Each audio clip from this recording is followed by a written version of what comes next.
Self-care is something we could all use a little more of, especially during our current times.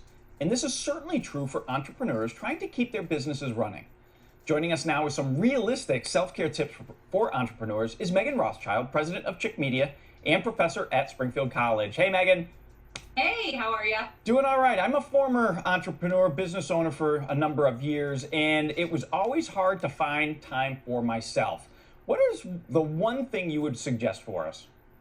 Oh my goodness, there's so many things that I would suggest for entrepreneurs, but I think being really strict in setting boundaries around your own personal time is critically important. As entrepreneurs, sometimes we're one person shows, right? We're doing everything from human resources to accounting to actually providing the services or the products to our clients.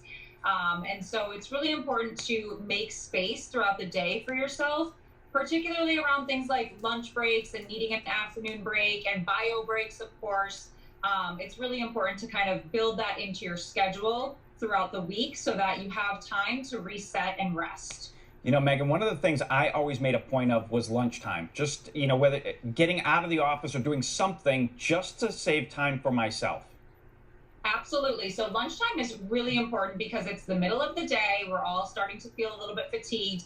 And particularly in the world that we're living in right now, where we're so heavy on the digital front, we're sitting in front of a computer. So we're really sedentary. And if we don't schedule time, I actually, in my calendar, I book off from 12 o'clock to 1 p.m. every single day for lunch. And I don't allow any meetings to happen. My team all takes lunch at the same time. So we all know that that's sort of like a sacred, untouchable hour where we shouldn't be bothering one another because we're trying to do basic things like eat and reset.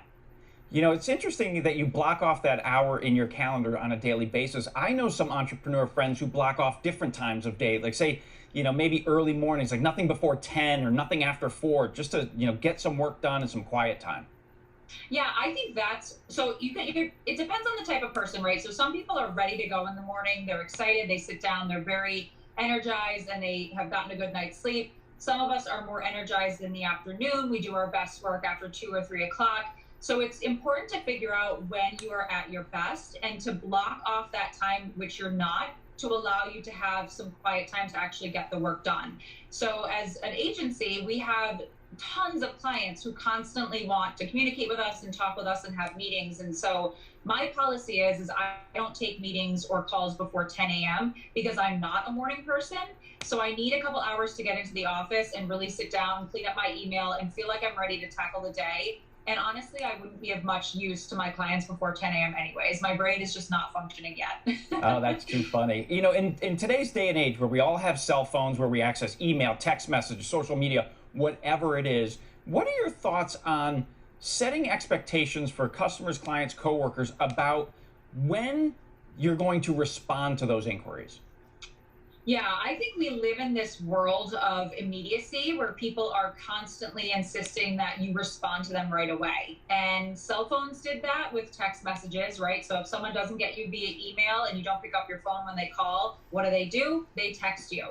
So there's so many different avenues in which a person can reach you nowadays. So for me, I don't allow any type of formal business communication to happen over social media or over text. Because not only is it intrusive, but you can also lose all that really vital information that you need. So I'm really clear with my clients when they sign on that we only do business communications through email. And I'm really clear about you're not going to hear from me immediately, right? There might be a 24-hour lag in when I respond to your email, unless there's some sort of emergency. Then, of course, they can always reach me. But it's really important to set those expectations. Such valuable information. Set expectations and create a day that works best for you. Meghan Rothschild, I want to thank you very much for all of that insight. Yeah, thank you for having me.